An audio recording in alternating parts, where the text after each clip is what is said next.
119 hommes entraînés. Une seule cible. Un plan pour prendre d'assaut le palais présidentiel, assassiner le capitaine Ibrahim Traoré et plonger le Burkina Faso dans les abysses du chaos.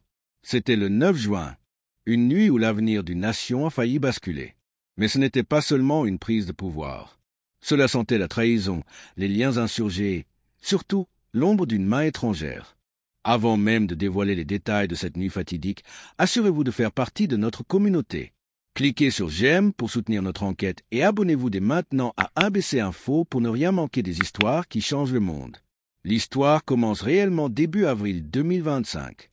Les forces de sécurité interceptent ce qui semble n'être qu'une anomalie. Des murmures, des conversations codées entre des officiers de bas rang et des contacts de l'autre côté de la frontière. Mais ce murmure s'est vite transformé en grondement. Il venait de tomber sur le cœur battant d'un complot d'assassinat. Une mutinerie silencieuse, un poison qui fermentait au cœur même des institutions censées protéger l'État. Au centre de tout, un objectif terrifiant. Tuer le capitaine Ibrahim Traoré et anéantir tout ce que son régime avait commencé à construire. L'opération était d'une précision chirurgicale. Les enquêteurs ont découvert que 119 individus étaient directement impliqués. Des soldats en service actif, des officiers à la retraite aigrie et plusieurs civils ayant des liens avec des réseaux étrangers. Leur force? L'accès. L'accès aux armes, au plan des bases, au briefing du renseignement, dans certains cas, un accès direct au mouvement quotidien du président. Certains des conspirateurs arrêtés étaient stationnés près du complexe présidentiel. Quelques-uns avaient servi directement sous des officiers loyaux à Traoré. La trahison se cachait à la vue de tous. Cette conspiration vous semble-t-elle orchestrée de l'intérieur, ou les fils sont-ils tirés depuis l'étranger? Partagez votre première impression dans les commentaires. Et si vous croyez que cette vérité doit être entendue, soutenez notre travail en vous abonnant à ABC Info. Le plan était diabolique. Un message, plus tard divulgué au renseignement burkinabé, décrivait une fenêtre d'opportunité précise. Frapper le convoi de Traoré à son retour d'une inspection, créer un vide de pouvoir immédiat et permettre à un groupe présélectionné de leaders de transition de s'emparer des bâtiments gouvernementaux clés et de diffuser un message d'urgence à la nation. Leur communiqué de presse semblait avoir été rédigé avant même que le sang n'ait séché. Et sans la vigilance d'un jeune officier, un seul homme qui a signalé une activité nocturne suspecte à un poste de contrôle rural, l'histoire du Burkina Faso aurait été réécrite dans le sang. En 72 heures, le complot a été démantelé. La menace neutralisée. Mais le message est glaçant. Traoré n'est pas seulement un homme attaqué, c'est une idée assiégée. Et la question qui hante les couloirs du pouvoir demeure. Si cette idée venait à mourir, qui en tirerait profit? La réponse est terrifiante, car il ne s'agissait pas seulement de traîtres.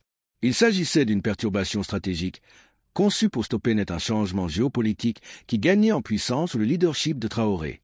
Au cœur de la toile se trouvait Barry Abraman, un officier décoré, connu pour son esprit vif et son image publique impeccable. Mais derrière le masque du patriote, les enquêteurs ont découvert des transferts financiers cachés et des messages codés suggérant une coordination avec des acteurs bien au-delà des frontières du Burkina Faso. Les pistes numériques mènent à la Côte d'Ivoire voisine, une nation aux liens économiques et sécuritaires historiquement étroits avec la France. Pour comprendre pourquoi, il faut remonter à 2022.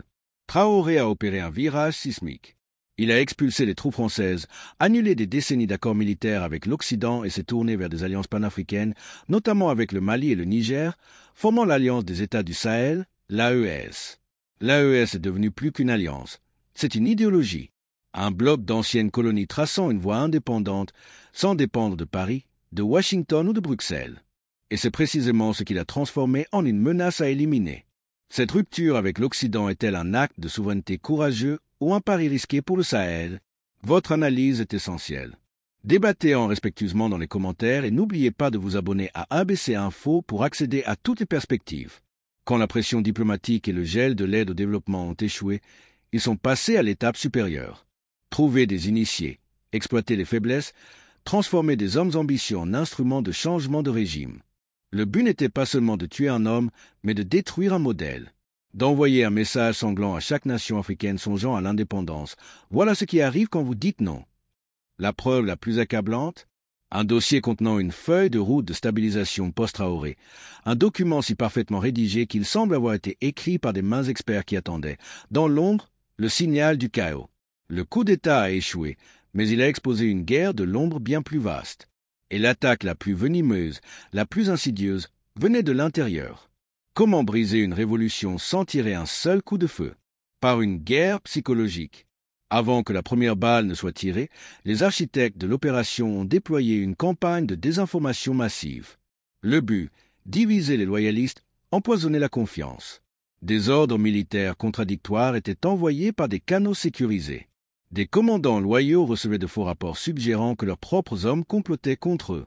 Le message était chuchoté partout. Tu es seul. Fais attention à qui tu fais confiance. En temps de guerre, le doute est une arme plus mortelle qu'une balle. Avez-vous déjà été la cible de telles campagnes de désinformation? Partagez cette vidéo massivement sur vos réseaux pour alerter votre entourage sur ces nouvelles armes de guerre. Votre vigilance est notre force commune. Et pour rester informé, une seule source fiable. Abonnez-vous à ABC Info. La guerre s'est étendue au monde civil. Via les réseaux sociaux, des rumeurs générées par intelligence artificielle, adaptées aux dialectes locaux, se sont propagées comme un virus. Traoré a fui le pays, l'armée est divisée, l'AS s'effondre. Des mensonges, mais des mensonges conçus pour faire hésiter un soldat, pour faire paniquer un civil, pour qu'un garde du corps baisse son arme au mauvais moment.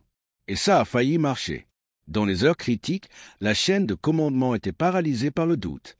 Ce n'était pas un coup d'état de tank et de fusil. C'était un coup d'état invisible.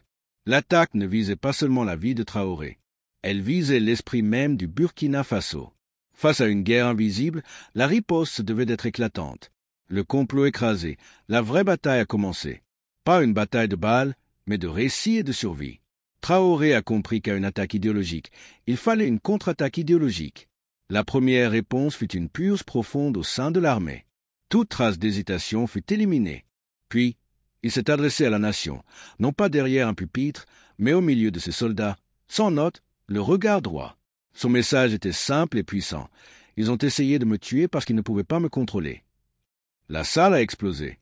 Il a transformé la tentative d'assassinat en une victoire morale. Plutôt que de reculer, il a intensifié la coopération régionale, renforçant l'AES en un véritable pacte militaire de survie. Le champ de bataille était devenu numérique, alors Traoré a porté la guerre en ligne, créant des unités de cybersécurité pour traquer et contrer la désinformation en temps réel. Mais son geste le plus audacieux fut culturel.